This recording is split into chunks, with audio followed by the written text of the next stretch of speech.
What is one country that you will never visit? Hey guys, please enjoy today's video. Maybe it will even help you pick your next travel location. A little disclaimer that none of these are our own posts, so please don't take these too personally.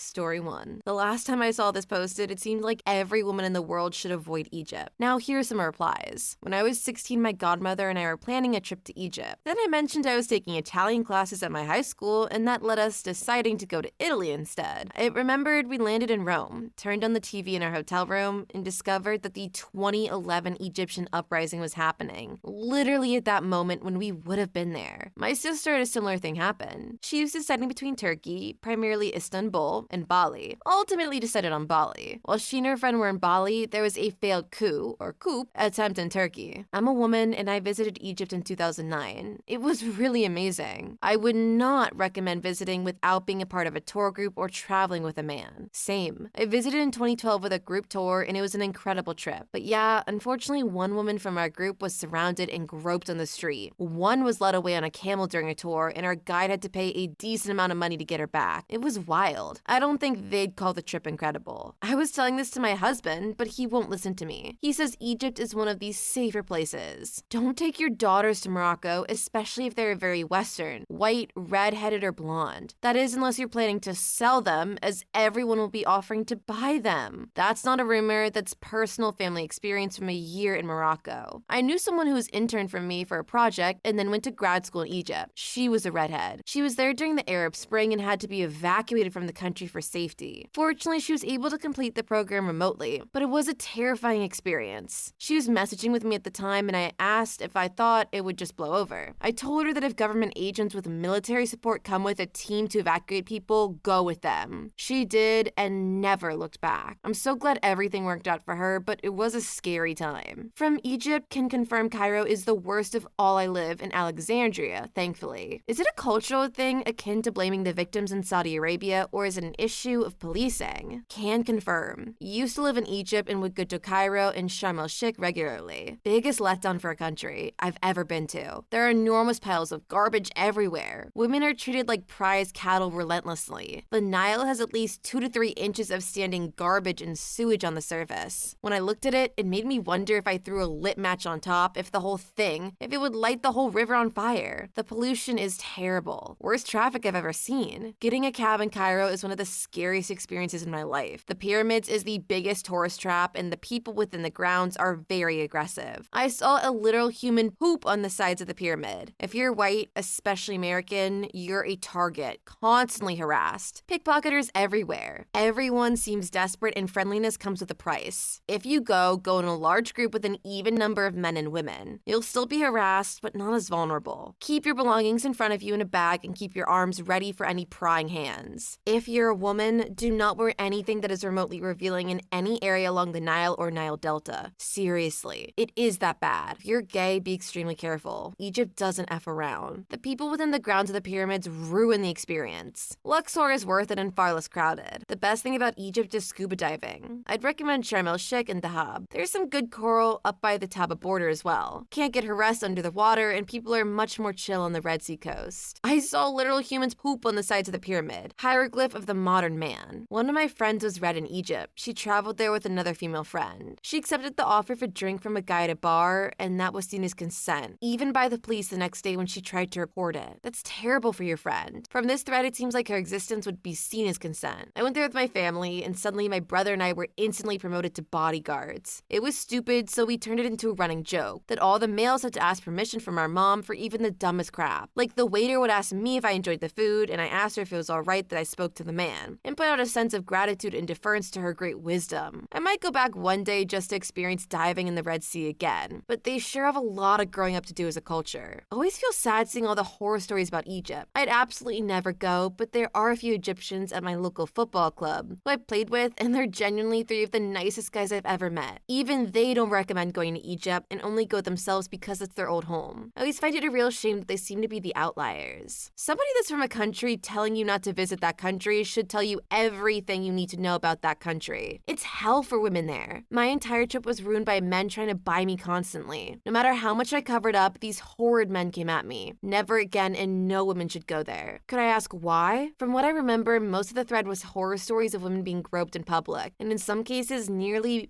R-worded in the streets unless they had a man with them to keep other men back. It's genuinely the perv capital of the world. The last comment, Egyptians are just absolutely insane. If you're a woman traveling in Egypt, you need a man to escort you around town. You are not safe otherwise. Even in Iran, you will feel safe as a woman, but not in Egypt. Okay, me again. This is honestly really good to know. My boyfriend is Egyptian, and we've mentioned in the far future going to see some of his family, but being someone who isn't Egyptian, he mentioned to me that I wouldn't be able to go anywhere alone, especially looking how I do. Well, I told him I would be safe and would be fine to just pop out and get a coffee. He looked me right in my eyes and kind of lectured me for 5 minutes on why it was unsafe, and it was unsettling to say the least. Just made me realize how old school some places still are. So yeah, while I would love to go someday, I do know I probably have to be with him the entire time, or stuck at the house.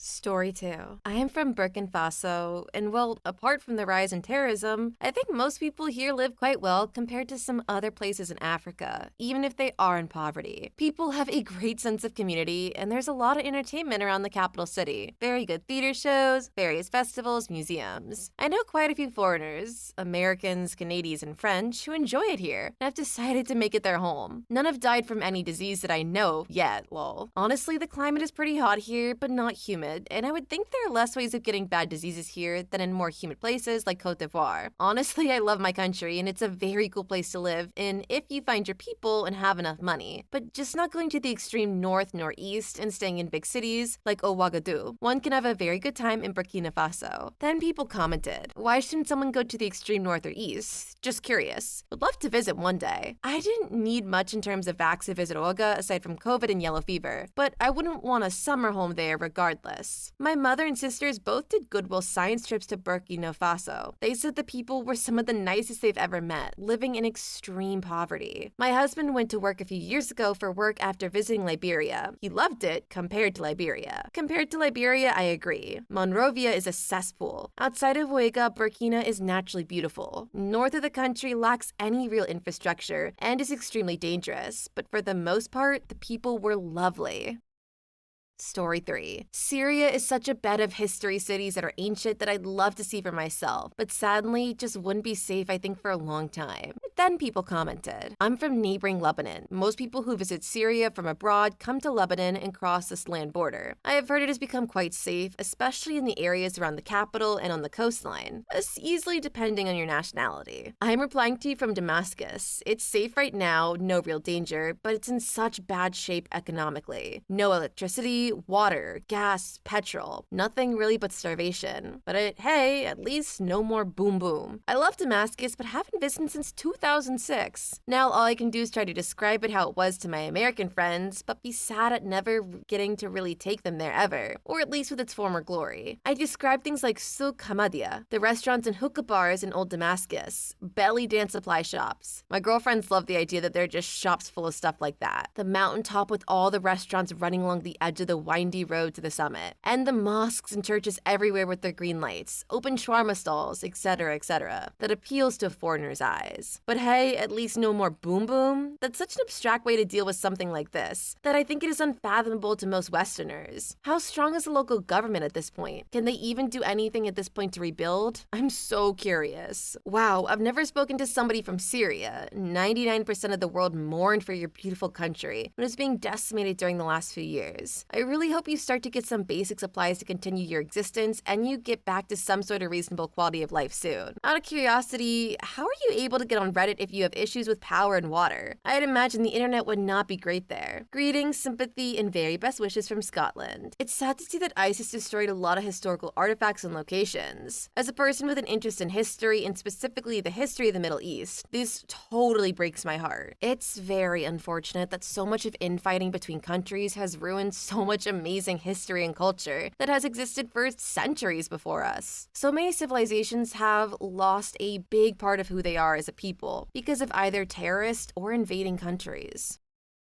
Story 4. Egypt. The pyramids would be amazing to see, but I've heard a lot of unbelievable stuff about the place and read some horrid stories. Somebody commented, even the pyramids became poop to an extent. I'm Egyptian. Don't get me wrong, they are beautiful, but the amount of people that scam tourists there is unreal. And the thing is, people don't know they are getting scammed. For example, a bottle of water there, sold by locals, is 10 times more expensive than any other place. I kid you not. Second, don't be surprised if a local sees you and just starts to be your tour guide for 40 minutes, just so he gets money. Even before you enter the pyramid, you'll find people stopping you, as if they are officers to tell you to park in a specific place. Tip, don't park anywhere except when you get inside place, because if you do, they'll offer you a very expensive horse cart ride or something. There are even different prices for tickets if you're a tourist. I only mentioned half of the horrible things, but that's enough for now, lol. All of this is horrendous and makes me ashamed of being Egyptian, but most of the time I'm proud. There are amazing people too. Sorry if this became like preaching or a lot of complaining, but I guess you can take this as a guide to expect the worst from people.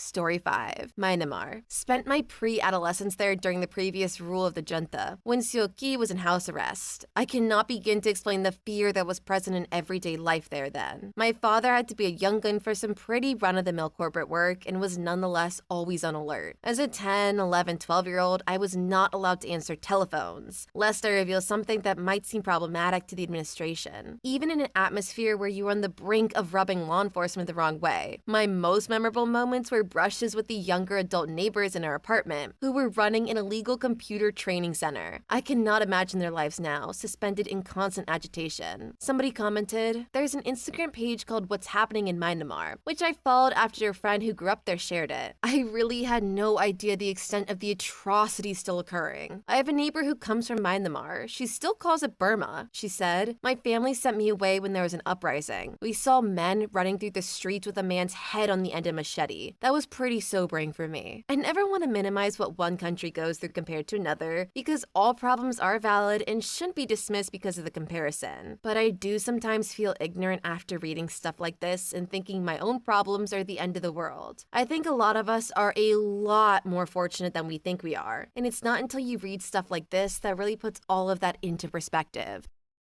Story 6. Haiti. As much as I'd love to visit my mother's home country, there's a reason even my mother hasn't gone back since the early 2000s. Haiti continually gets fed by political unrest, economic upheaval, and ecological turmoil. Combined with the fact that our last living relative that was still there died back in '05, we have no connection to that place anymore. I sincerely, emphatically hope things get better, because one day I would love to connect with that part of my heritage, but not now, and probably not within the next 10 years either. Someone commented, many years ago, I went on a Royal Caribbean cruise that stopped at their private island. It was actually a little quarter Haiti. Somebody else commented, I just Googled it out of curiosity, and holy crap, our cruise is cheap. 5 nights around the Caribbean for £300? That's absolutely insane. That's almost cheaper than just staying home and paying rent and food and leashy and insurance, etc. Assuming it's year-round, that's $21K for an all-expenses-paid accommodation. If I could go fully remote and just work from my cabin on satellite, I'd be tempted.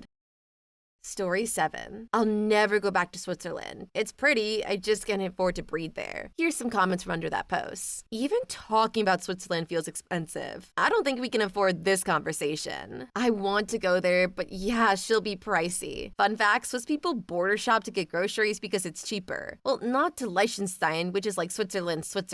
We flew to Switzerland and drove to France for our vacation because it was cheaper. We went back to Geneva for our flight out and couldn't get seats, flying standby. This lasted for a couple of days, and like every day there between the hotel and the food was like a vacation budget of its own. When I was a baby, my family lived in Geneva. Apparently, it was cheaper to cross the border into France to go grocery shopping than it was to walk 10 minutes to the local grocery store. We literally changed trains in Switzerland going from Italy to France. Went to grab a sandwich from the station, and holy crap. Yeah, I was thinking about like my dream destinations, and Switzerland is one of them for how beautiful it is. But I could essentially rent out my apartment for a whole year to be able to afford 1 week there. So I just don't really think it's worth it for me right now. Story 8. Reading the comments on this in a previous thread as an Egyptian woman, I feel so ashamed of my country and sad for all the women who had to deal with terrible kinds of sexual harassment in Egypt, and many more unfortunate events that happened there. I'm so sorry you had to go through this, and I'm apologizing on behalf of everyone who dared to make you feel uncomfortable in any way, because I absolutely know what you went through. It's what almost every Egyptian woman goes through every day, and we're still not heard. Here's some comments from under that post. You don't have anything to apologize for. You don't have to apologize. You're not the one groping women in the streets. You're the victim. Stay safe. Don't be sorry, you've done nothing wrong. Kisses. Not just Egypt. I visited Turkey and slept for 2 days after returning from my vacation to emotionally decompress from all of the groping and harassment. No time difference at the time, so it wasn't jet lag. Story 9. Sad, Afghanistan. It's a beautiful country, and I know the regular people are friendly, but I probably wouldn't survive a week there. Here's some comments from under that post. It's a really sad country, IMO. You'll see beautiful mountains, and over every other hill is a destroyed town or Soviet tank graveyard. I really would love to visit Afghanistan, but I'm stupid enough that I would die the minute I step off the plane. Pro tip, you are supposed to wait for the steps before leaving the aircraft. I have a distant relative who's worked in around 30 countries spread across 5 continents, and he says that he hasn't seen a place that's even as close to being as pristine and beautiful as Afghanistan. It was a major tourist destination, especially among young backpackers, until the late 70s, when it became a Cold War proxy conflict zone. It's such a shame that the country is so unsafe. It's a visually stunning place. I hope that in the decades to come, we'll be able to have more places become safe, and we can all enjoy the beauty of the culture and the scenery, as well as be able to give remembrance to what did happen there. Story 10. Sudan. Either of them. Somebody commented, I spent 2 weeks in South Sudan in the summer of 2005. This was when the civil war was still happening, so before Sudan was 2 separate countries. There was something like 30 kilometers of paved road in all of South Sudan at the time. It was beautiful, but there was literally no infrastructure. Lots of AK-47s though. Somebody then commented, my dad's colleague was trapped with no connection to the outside world in this recent coup in Sudan. Everyone in the office was worrying about the group she went with. Thankfully, they were extradited to India by the company. Even my dad was being asked repeatedly to go when he asked me, as I had a fairly good grasp of current affairs. I told him no every time, as this crap was going to go down in future. Now, I don't think anyone will be sent for projects there. Story 11. The Republic of Congo. Now, here's some comments talking about it. Is it substantially worse than DRC? Last I read about the topic, the Republic of Congo is actually supposed to be relatively safe by sub-Saharan African standards, while the DRC is extremely dangerous. But that was some years back, so I don't know if it's still true today. Are you sure you aren't thinking of the Democratic Republic of Congo, which is a different country from the Republic of Congo? You didn't give a reason, so it is hard to discern. I think you mean the DR Congo. The Republic of Congo isn't too bad by African standards. It's twin countries. I decided to look this up myself because I couldn't find a direct answer. And it seems a lot of travel sites are mixed. There are some that fully say reconsider and don't go, while some are more like it's safe, but you have to be hyper-vigilant. Story 12. Probably Afghanistan. It's not safe for foreigners. Here's some comments. Not safe for Afghans either, lol. Not safe for anything that can breathe. I'm a Afghan woman and I will never see my other country. I'm also Afghan and it breaks my heart that I'll probably never visit my family's home. Afghanistan is purely a tragedy at the moment.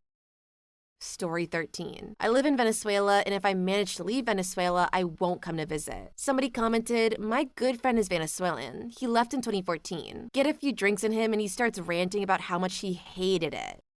Story 14. Somalia. Somebody commented, 10 out of 10 would prefer over South Sudan. Somebody else commented, I'm Kenyan and I couldn't imagine setting foot in Somalia. Been to South Sudan a few times and it's pretty okay. But of course that changes sometimes. Yeah, looking this one up was a lot easier. Basically it said don't go. There's not a great police force and it is not safe for visitors.